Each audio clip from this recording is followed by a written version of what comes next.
강아지 딸기 먹으면 생기는 의외의 문제들. 딸기는 사람에게 상큼하고 가벼운 과일이죠.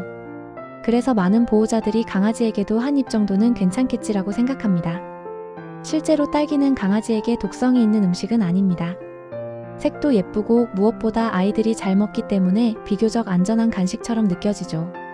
하지만 오늘 이야기할 내용은 먹자마자 큰 탈이 나는 위험한 음식에 대한 이야기가 아닙니다. 오히려 문제가 잘 드러나지 않아서 보호자가 놓치기 쉬운 변화들에 대한 이야기입니다. 딸기를 먹고 난 뒤 강아지가 바로 설사를 하거나 구토를 하지 않으면 대부분은 괜찮네라고 생각하게 됩니다. 하지만 강아지의 몸은 불편해질 때 항상 즉각적인 증상으로 반응하지는 않습니다. 눈에 띄지 않는 작은 변화가 먼저 시작되는 경우가 훨씬 많습니다.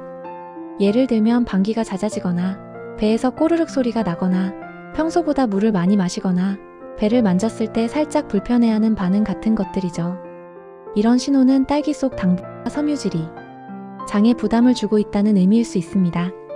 겉으로는 멀쩡해 보여도 속에서는 이미 조용한 불편이 시작됐다는 신호일 수 있습니다.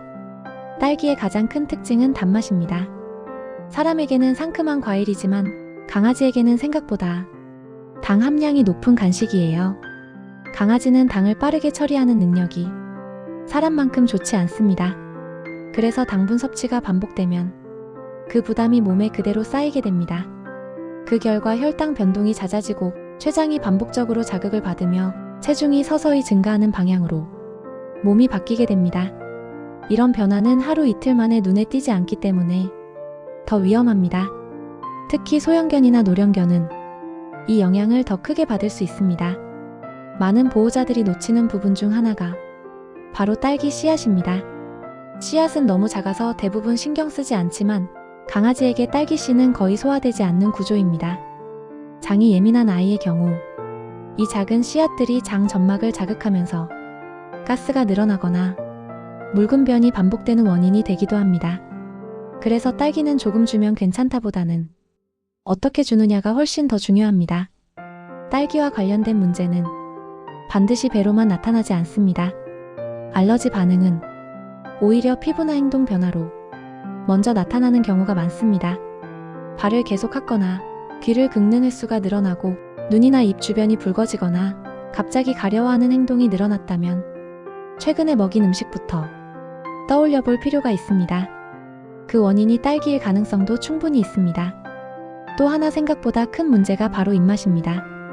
딸기는 강아지에게도 충분히 맛있는 음식입니다. 이 달콤한 경험이 반복되면 식습관 전체가 바뀌기 쉽습니다. 사료를 남기고 간식을 기다리며 버티거나 식사 시간마다 보채는 행동이 늘어나는 경우가 많아집니다. 이렇게 되면 사료보다 더 자극적인 음식으로 기억되면서 장기적으로 영양 균형이 무너질 수 있습니다. 특히 당뇨가 있거나 췌장염 병력이 있는 강아지, 설사나 구토가 잦은 아이, 노령견이나 소형견의 경우에는 딸기 급여를 더욱 신중하게 생각해야 합니다. 이런 아이들에게 딸기는 아주 소량이라도 몸에 부담이 될 수 있습니다. 딸기를 꼭 주고 싶다면 깨끗하게 세척하고 꼭지와 잎을 제거한 뒤 아주 작게 잘라 처음에는 손톱 크기 정도만 주는 것이 좋습니다. 무엇보다 자주 주지 않는 것이 가장 중요합니다. 딸기는 일상 간식이 아니라 정말 가끔 주는 특별 간식이어야 합니다. 강아지에게 딸기는 눈에 띄는 큰 사고보다 조용한 문제를 만들기 쉬운 음식입니다. 그래서 지금은 괜찮아 보이니까 보다는 이 아이에게 정말 필요한 음식일까? 를 한 번 더 생각해 보는 것이 중요합니다.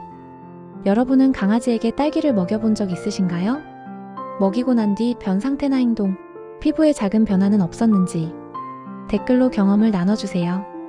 같은 고민을 하는 보호자분들에게 큰 도움이 됩니다. 영상이 좋았다면 구독과 좋아요는 사랑입니다.